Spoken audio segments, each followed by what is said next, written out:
What is up, Wizards fans? Welcome into another Department of Hoops pregame show. I'm Matt. He's Jim. We're just gonna preview this Wizards Knicks game for you. But first of all, Jim, how's it going?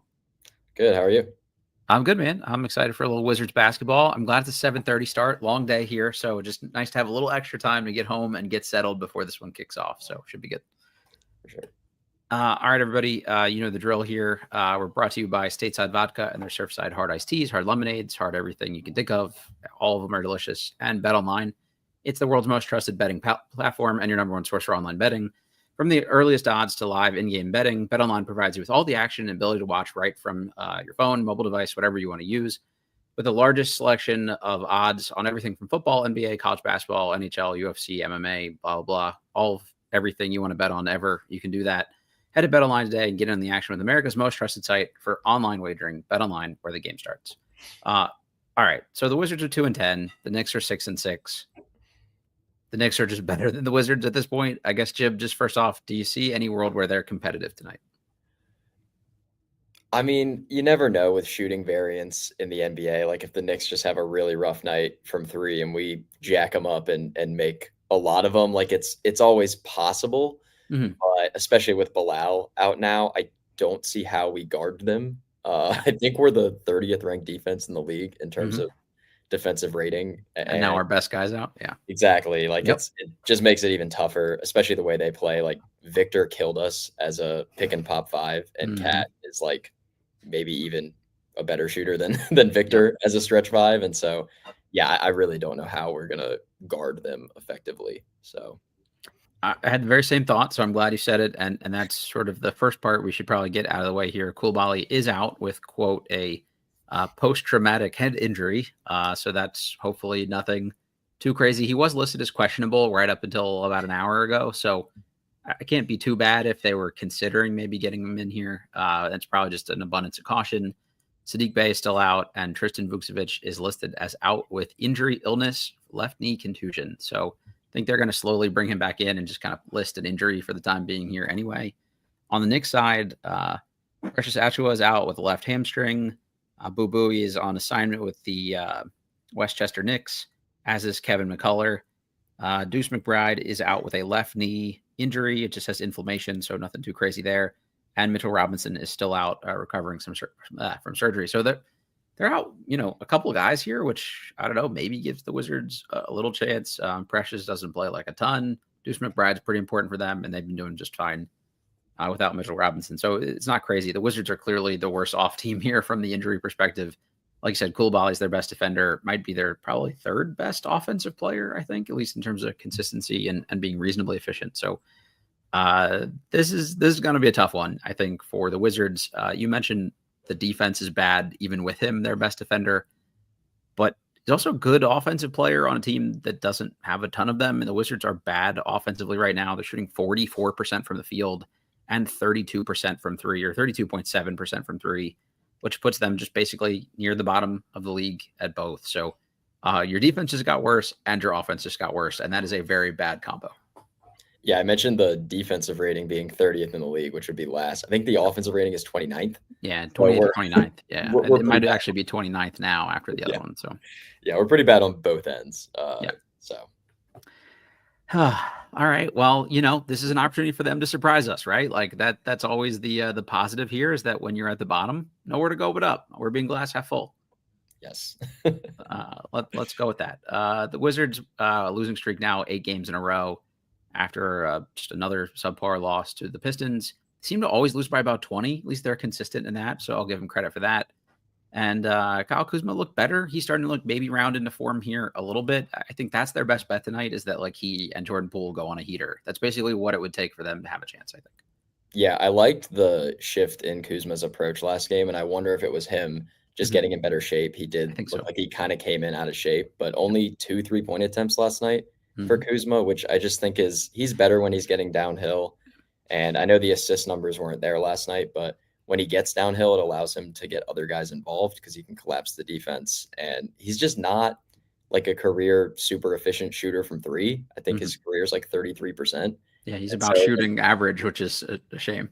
yeah, like when he's taking 8 contested threes a game, I just don't think that's good offense for us. I like it better when he's getting downhill. So that was good to see a shift in his approach last night. We'll see if it continues. But Yeah, even though he didn't get like a ton of assists, like you said, I didn't think he like ball hogged too much. Like he did sort of move the ball and kick it out to people, and Poole had a couple good kickouts too. So they collapsed the defense enough, and that's really kind of all you can ask. And I do think the Wizards rotated the ball pretty well. They just didn't make like really enough of those shots for it to actually matter. So maybe a few more jumpers go in tonight.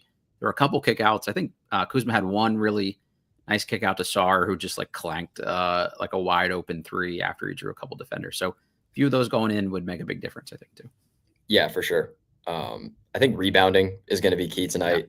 Anytime you're playing a Thibodeau team, you're going Mhm. to need to focus on the defensive glass. Yep. And this team has struggled mightily on the defensive glass. And it's not just Sar or Valanciunas. Like with Tibbs teams, they crash the glass Mhm. hard.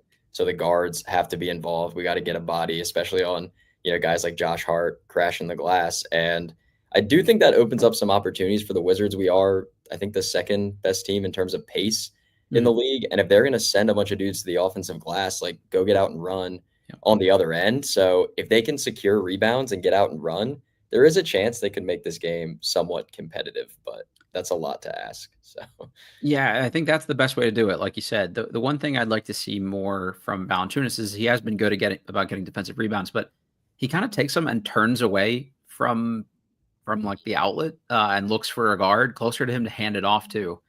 I'd love to see him just kind of air it out and some of these guards release a little more quickly down court. I mean, I think that's, if you're going to try to run, like that's a thing you need to do. And it's hard to run against more of a set defense, which they're still trying to do, which is not particularly effective. But like Bub, I think can be a good rebounder, especially if you get more Keyshawn minutes tonight with Koulibaly out. Like I think he's another guy that could rebound and grab and go, and you'd feel confident, in him doing that. So there might be an opportunity here for him to kind of get a few more of those minutes and reps back that he was getting while Kuzma was out.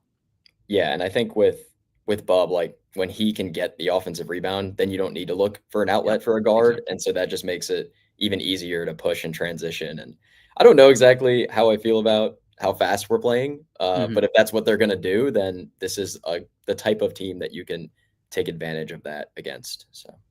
I'd love to get your perspective on this because I tweeted something out during the Pistons game about just like racing down the court and shooting the very first look that you get, no matter what, without any passes, like 80% of the time, isn't good offense to me. Like there's playing fast and there's playing with pace, and Mhm. and like playing fast is, I don't know. Maybe that's just like a really poor wording thing, but like, you know what I mean? Like there's just haphazard. We're rushing down the court just to do something versus like we're trying to put pressure on them, and you can still put pressure on a team and then choose to pull it back out if you don't have anything. And they never do that. Like it's whoever gets down there first. They're going full, 7 seconds or less Suns offense, and we don't have the personnel or the shooters to do that.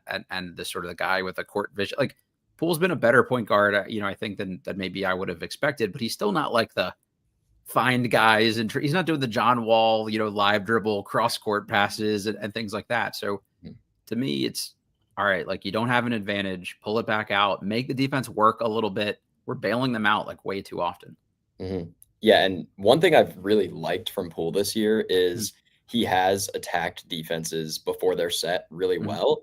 Whereas last year, it felt like a lot of times that was a pull up three for him. Yeah. Like this year, he is getting into the paint Mhm. and he's gotten some things off of that. But like you said, if it's not there, there's no shame in just pulling it out Mhm. and running offense and trying to get a good shot that way. So I would like to see them do that more. It does seem like they're taking really contested shots Mhm. sometimes 5, 6 seconds into the shot clock, and there's just no need for that.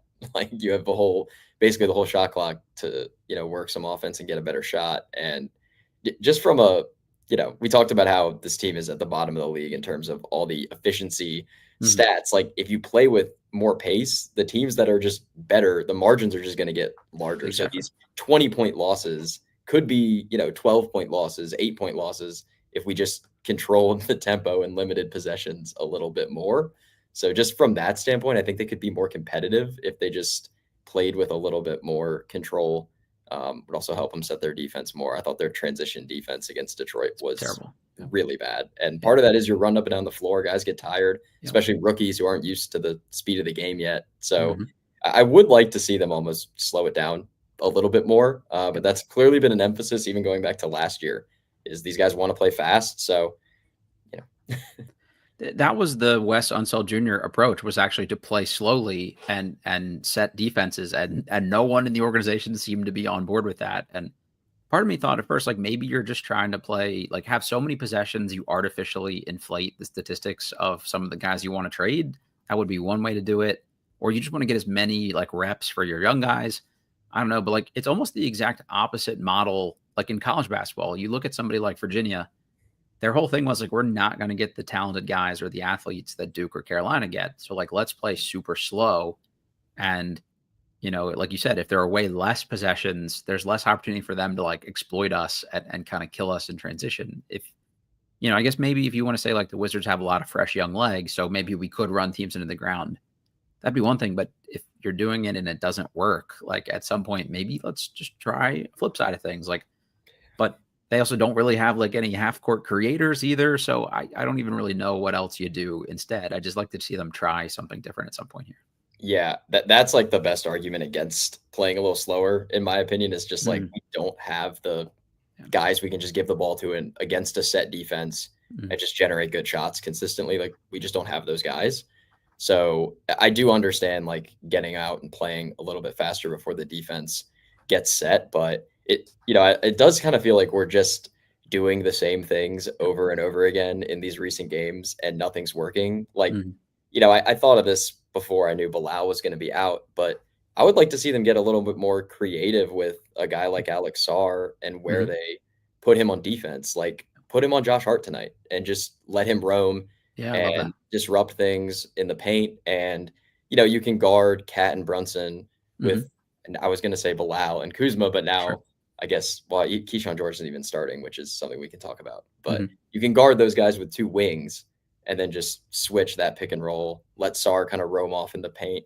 But playing this like set defense we're doing right now, it's just not working. So get creative and try some new stuff. Like, I love that because Sarr is the guy that probably has the most, physically capable tools there to be able to like recover, especially off somebody like Hart, where you don't have to feel, you don't have to worry too much about him like killing you, especially from the perimeter. Like Sarr could cheat a little bit, get back, use his length, use his speed, and help all those other guys. And I think that's his biggest value added is like him as a weak side shot blocker, disruptor kind of thing. And they use Bilal that way sometimes, I think, to freelance a little bit, at least last year. This year he's taking on like every tough matchup because they don't have Denny. But in a perfect world, I think you'd want him to be able to like roam a little bit. And actually Poole's done a good job about that, about like getting passing lanes and stuff. You mentioned the starting five there. The Wizards are going with Bub Carrington, Jordan Poole, Malcolm Brogdon, Kyle Kuzma, and Alex Sarr, which I just like hate about as much as I could hate probably anything they could do right now. Like it's not even just shit on Brogdon. Like if he were fully healthy, I'd be all for it. But he just didn't look like he had his sea legs yet last game. And Keyshawn, when starting, I thought played pretty well. So like, why not go back to that? You're basically just conceding to them that you're going to run three smaller guards out there. And I don't really understand what the point of that is. Yeah, for a team that's going to struggle to compete defensively, I don't see how this lineup even competes. I mean, we're playing three guys that are like 6'4" and under, and Bub's obviously like really skinny, so he right now probably plays even smaller than his listed height. So that's just like an incredibly small lineup, and I thought for sure Keyshawn was going to slide in there and seem like the perfect guy to kind of slot in at the wing spot now that Bilal was out. But I really don't understand that.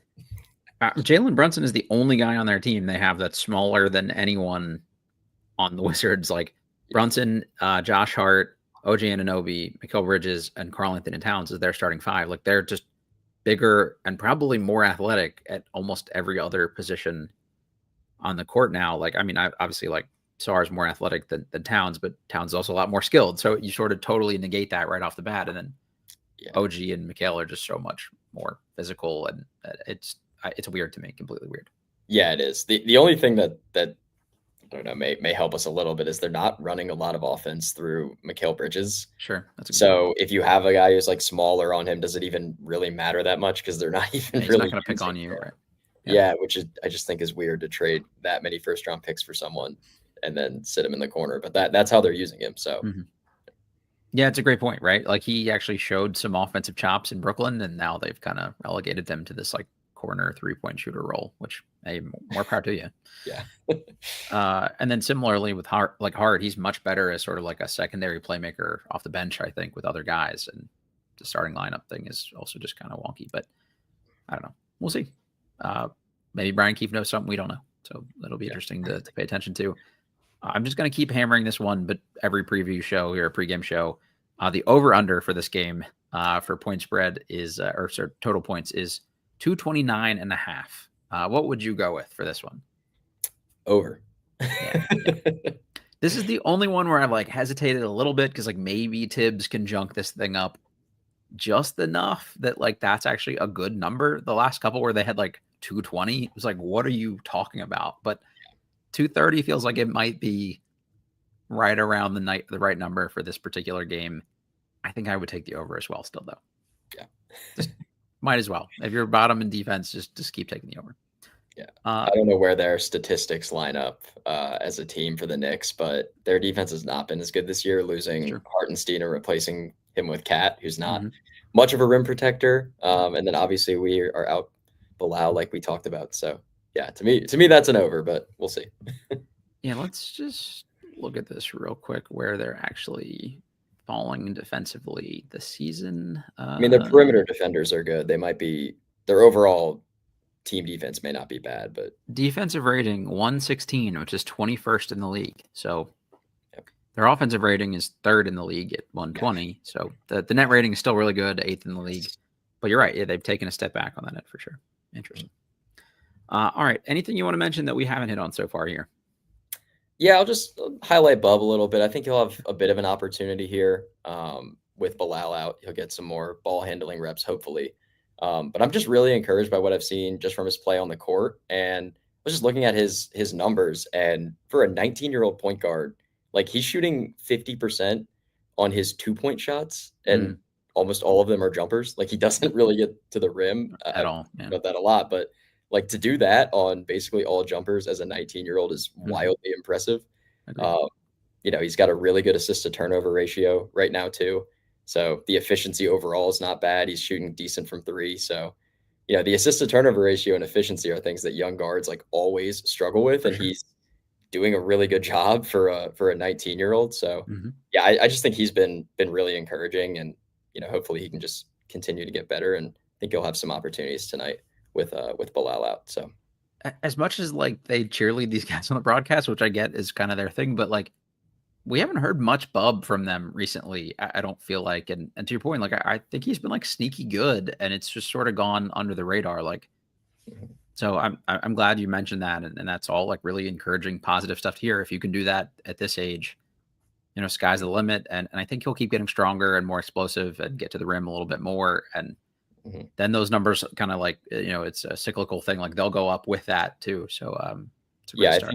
I think as he just continues to get stronger, like I think he struggles getting to his spots at times right now because guys can just, out physical him. But as he continues to get stronger, like he's obviously already shown an ability to, when he gets to his spots, to be an efficient shooter, and he can knock down shots. So I think as he just gets stronger, like we'll just see more volume from him in terms of, how many shots he's getting up. And I think the efficiency is gonna stay. I mean, he's a pretty elite pull-up shooter. So anyways, I just wanted to highlight him. I think he's been, like you said, sneakily impressive. Like I think he's going to be really good in a couple of years. So he was like the hot guy coming out of summer league, and I feel like that's kind of like died down a little bit. So those are great numbers to reinforce. And I'd actually like to see him guard Brunson a little bit tonight too. And I think that's like a perfect throw you into the fire. Like this guy's not crazy athletic, but like let him show you what good footwork and his own actual like pace, like just changing the speeds. Like that'd be great for Bub to kind of learn. It's like not the most overly athletic guy either. So obviously he's bigger than Brunson, but it's